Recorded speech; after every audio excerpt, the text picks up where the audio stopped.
Bonjour, je m'appelle Aki Hirohata, donc je suis le réalisateur de Grand Ciel qui sort le 21 janvier et bienvenue sur Cinécran. Grand Ciel sera le tout premier Smart District en France. C'est une incroyable opportunité pour notre ville et notre région. Un quartier d'un genre nouveau.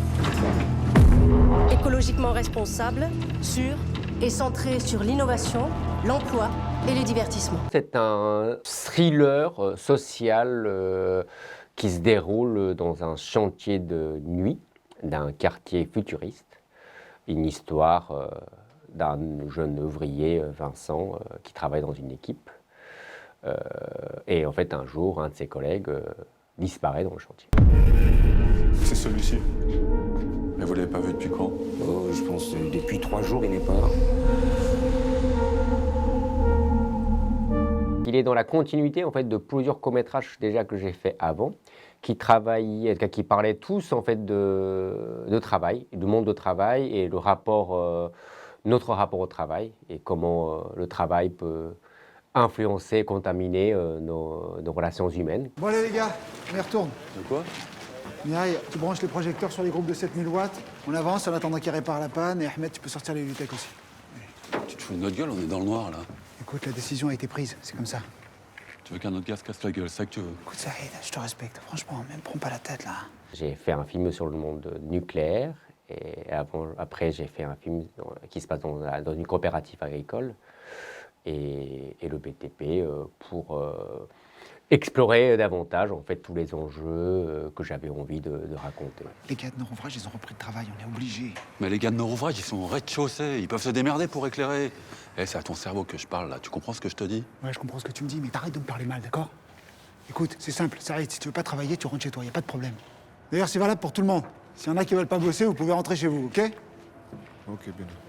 Dans tout le processus d'écriture, de financement, on a toujours fait face à des commentaires, soit en fait il faut plutôt faire un film social sur le travail, soit faire un film franchement fantastique.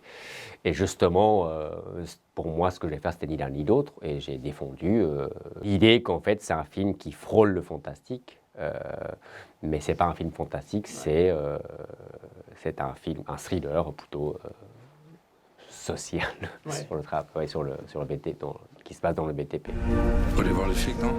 Mais les flics, ils s'en foutent, c'est un sans-papier. Ça m'a toujours interrogé en fait comment vraiment la pression, la précarité en fait modifie vraiment les rapports humains, quoi. Comment une solidarité ou comment un groupe se disloque, se casse la gueule petit à petit quand il y a un événement inattendu arrive.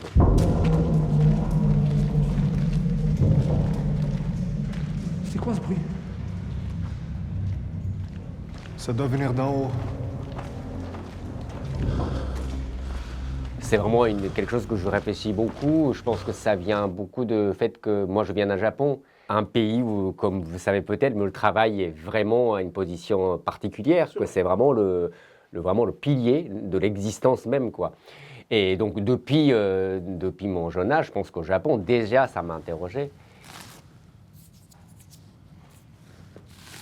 J'ai jamais vu ça s'effrite de partout. On va brancher les marteaux-piqueurs et la Lutec. Il va falloir recouler toute cette zone. Vincent, tu creuses. Ça va, Ousmane? Ouais, ça va aller. Bon, allez, on s'y met là. J'ai rencontré des ouvriers, j'ai discuté avec eux pour comprendre leurs interrogations, leurs peurs, mais aussi leurs contradictions. Pourquoi, en l'occurrence, pourquoi ils travaillent de nuit et pas de jour? Est-ce que c'est vraiment parce qu'il n'y a qu'un poste libre la nuit, ou est-ce qu'il y a quelque part un désir de solitude? Car il y a plein de choses humaines qui se mélangent avec la précarité aussi. Et voilà, je pense que c'est évidemment, il y a un côté peut-être raconter ces histoires-là, en tout cas les histoires de ces ouvriers-là, qui ne sont pas racontées, en tout cas très peu racontées ou pas assez racontées, je pense, au cinéma. Ousmane a eu un accident quand il est redescendu pour la disqueuse.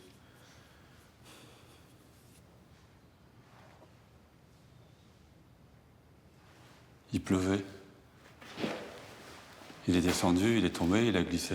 Farid, il était là, il a tout vu. Il sait qu'il va y avoir une enquête et que ça va lui retomber sur la gueule. Il l'enterre là, il recoule derrière. C'est peut-être un chien, Farid, mais jamais il fait ça. L'enjeu, c'était, je pense, était trouver une forme quand même de l'histoire, trouver un équilibre qui nous convenait en termes de, effectivement, film social, thriller et la touche fantastique. Quelle place on donne à ça? C'est pourquoi il a menti? Je sais, moi. J'ai demandé aux autres, personne n'est descendu ici. Tu te proposes quoi? On creuse. S'il n'y a rien, on rebouche. Mais sinon, on appelle la police. Si on se fait griller, on est mort. Hein. Quoi, tu veux continuer de bosser pour Farid en sachant qu'il peut enterrer tes collègues, c'est ça? À 4, c'est rien, putain. On creuse et on rebouche, c'est tout. Samir Ghezmi, une des premières choses qu'il m'a dit, c'était qu'il avait compris que faisait son père en lisant le scénario, parce que son père était vraiment dans le BTP, ouais. et que ça lui ramenait plein de souvenirs et tout ça. Et donc il m'a dit, voilà, ça m'a touché, ça me touche de parler de ça, que j'incarne ce rôle-là. Et donc lui aussi, il a ramené plein de choses, je pense, personnelles dans le rôle. On a pas mal travaillé ensemble, du coup on a beaucoup discuté. Mouna, pareil aussi. Et d'ailleurs, tous les comédiens. Ouais. Là, vous faites de la merde. Eh, tu vas où, là? Ne lâche pas. Vous êtes fous. Vincent? Ouais. Marteau-piqueur. Le décor de chantier dans le film, en réalité, il est composé de 4 morceaux, 4 lieux différents, 3 chantiers réels et une construction dans le studio de tournage. Donc il y avait un chantier pour la partie lieu de vie, vestiaire, cantine, tout ça. Et il y avait un chantier pour le sous-sol et il y avait un chantier pour la surface, quoi. Voilà. Et quelques constructions, des petites constructions, des zones dans lesquelles nos personnages travaillent. J'ai jamais vu ça s'effrite de partout. Ça va, Ousmane? Ouais, ça va. On fait des repérages des décors qui n'existent pas, parce que le chantier, il évolue tous les jours. On avait une très très bonne repéreuse, très expérimentée, mais qui m'a effectivement avoué que c'était la première fois qu'elle faisait un truc comme ça et que c'était très compliqué. Pour toute la partie tournage chantier, c'est vraiment le chantier qui le cadrait. Le début de tournage, fin de tournage, on ne pouvait évidemment pas gêner le fonctionnement du chantier. Donc les heures sup, c'était pas possible, quoi. Farid m'a dit que t'étais un bosseur. C'est vrai ça? Ouais, je suis motivé. Et tu bosses de nuit? C'est rare, hein, les blancs qui acceptent. On m'a dit que Baptiste allait embaucher dans l'équipe de nuit, donc... La post-production était très très chargée parce que avec un temps, on va dire normal de post-production, de réussir à créer ça, c'était pas forcément évident. C'est vrai que j'avais prédécoupé pour chaque jour tournage, même si des fois je changeais, mais j'avais une idée très précise quand même de découpage.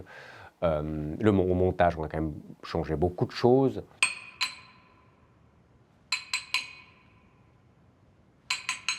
Le travail de son était fondamental parce que le hors-champ, on le créait, on l'a vraiment créé avec Muson, quoi. Ouais. Et le lieu nous pousse à faire ça, parce que c'est un lieu où le son, il est vraiment, même dans les vrais chantiers, le son, c'est vraiment quelque chose avec des résonances, qui vient d'on ne sait pas où, de déco, de transformation. Tout ça fait que le paysage sonore des chantiers, c'est tellement magique qu'on a vraiment beaucoup travaillé. Mais l'idée, c'est effectivement de rendre vivant dans le sens, pour le coup, un peu fantastique, angoissant, de traiter comme une petite bête, quoi, un monstre, quoi. Et avoir un meilleur poste, ça t'intéresse? Ça t'intéresse ou pas? Bien sûr que ça m'intéresse. Ce serait quoi comme genre de poste?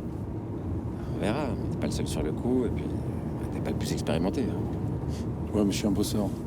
Je pense que le monde d'aujourd'hui, en tout cas dans le monde dans lequel on vit, en tout cas en France, au Japon ou dans les sociétés où le capitalisme, en tout cas au Japon c'est vraiment pire, mais le capitalisme règne un peu sur tout, bah, c'est sûr que tout nous pousse à être égoïstes, je pense. Le monde devient de plus en plus une sorte de monde de survie. La précarité nous pousse à faire ça et c'est quelque chose c'est un sujet qui m'a toujours interrogé, mais vraiment depuis le jeune âge, en fait, au Japon, en tout cas, en observant vraiment comment le travail prend le pas sur tout, sur la famille, sur l'amitié, sur l'amour. Et t'as vu les tracts qui circulent dans le vestiaire? Ouais. Je sais pas qui les distribue, mais ce serait bien que ça s'arrête. Ça pourrait nous attirer des emmerdes, tu vois. Je pense qu'il y a une part de Vincent en moi, en fait. Je pense que ce que vit Vincent à une échelle différente, j'ai l'impression qu'on vit tous à une certaine manière, quoi. Et comment gérer ce Vincent qui est en nous, c'est une interrogation. Je pense que c'est un dilemme hyper compliqué à résoudre aujourd'hui. Et c'est pour ça, je pense que j'ai fait ce film-là aussi. Ouais. Bonsoir, messieurs. Je fais vite. On a dû arrêter avec Farid. Pourquoi? C'est comme ça. Donc, Vincent, je le remplace? Ouh, t'entends ce que je te dis ou? Ouais, tu me dis que je passe chef, c'est ça? Ouais, mais c'est comme ça et on voit. Tu sais où est l'Algeco des chefs? Ouais. Si t'as besoin, tu viens me voir, ok? Solidarité, je pense, l'entraide. C'est quelque chose qu'il faut vraiment il faut y repenser parce que c'est quand même ça qui est la force, je pense, de l'humanité, quoi, on va dire. On va habiter à Vinciel quand ce sera fini? Faut qu'on travaille pour ça. Faut qu'on travaille comme des chiens. Vincent, on n'a pas de nouvelles d'Ousmane. Tu continues au mois 6 la semaine prochaine. C'est bon pour toi?